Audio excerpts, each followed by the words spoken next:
Hi guys, welcome to Selva 360. So இன்னைக்கு வந்து Chennai team நேற்று வந்து எல்எஸ்ஜி கூட தோத்துட்டாங்க.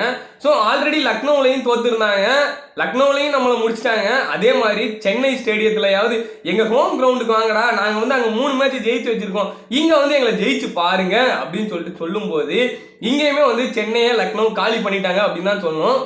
இந்த பிளேயர்ஸ்லாம் வச்சு விளாண்டா வேலைக்கே ஆகாது, நம்ம வந்து தவன் கான்வேவை கொண்டு வரணும் அப்படின்னு சொல்லிட்டு ஸோ அவரை ரெடி பண்ணுறதுக்கு சிஎஸ்கே டீம் நிர்வாகமே என்ன பண்ணுறாங்க அப்படின்னா, கான்வேவை நம்ம சீக்கிரமாக ரெடி பண்ணணும், ஸோ அவரை ரெடி பண்ணாதான் நம்மளுக்கு மேட்ச் கொஞ்சம் ஸ்ட்ராங்காக இருக்கும் அப்படிங்கிறதுக்காக இவங்களே வந்து ரெடி பண்ணுறதுக்காக வேலையில் இருக்காங்களாம். ஸோ கண்டிப்பாக வந்து 1ஆம் தேதிக்கு அப்புறம் மே 1 வரைக்கும் தான் முஸ்டபிசூர் விளையாடுவார். அதுக்கப்புறம் வந்து முஸ்டபிசூருக்கு வாய்ப்பு கிடையாது, அவர் வந்து அவங்க நாட்டுக்கு கிளம்புறாரு. சச்சின் ரவீந்திராவோட மோசமான ஃபார்ம் இது கூட வந்து கான்வேவை சீக்கிரமாக ரெடி பண்ணுறதுக்கு ஒரு காரணமாக இருக்குது.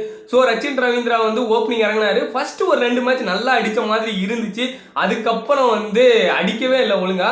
ரகானேவையும் ஓப்பனிங் இறக்கி விட்டு பார்க்குறாங்க, 1 டவுன் இறக்கி விட்டு பார்க்குறாங்க. ஸோ எதுலையுமே வேலைக்கு ஆகாத ரகானே இதனால என்ன பண்ணுறது அப்படிங்கிறதுக்காக தவன் கான்வேவை சீக்கிரம் கொண்டு வரலாம் அப்படிங்கிறதுக்காகவும் கான்வேவை ரெடி பண்ணுறதுக்கான வேலையில் இறங்கிட்டாங்க.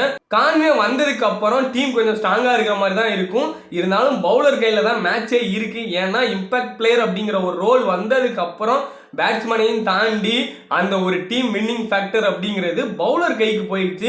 பவுலர்ஸ் வந்து எப்போ நல்லா வந்து பவுலிங் போடுறாங்களோ ஸோ அப்போ அந்த டீம் தான் ஜெயிச்சிருக்கும்.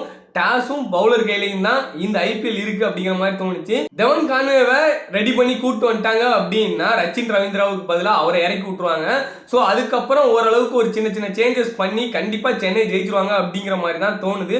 ஸோ பார்த்துட்டு இருக்க உங்களுக்கு எப்படி தோணுது அப்படின்னு சொல்லிட்டு கமெண்ட் பண்ணுங்க. புதுசாக பார்க்குறவங்களா இருந்தால் மறக்காம நம்ம சேனலை சப்ஸ்கிரைப் பண்ணி வச்சுக்கோங்க. தேங்க்யூ.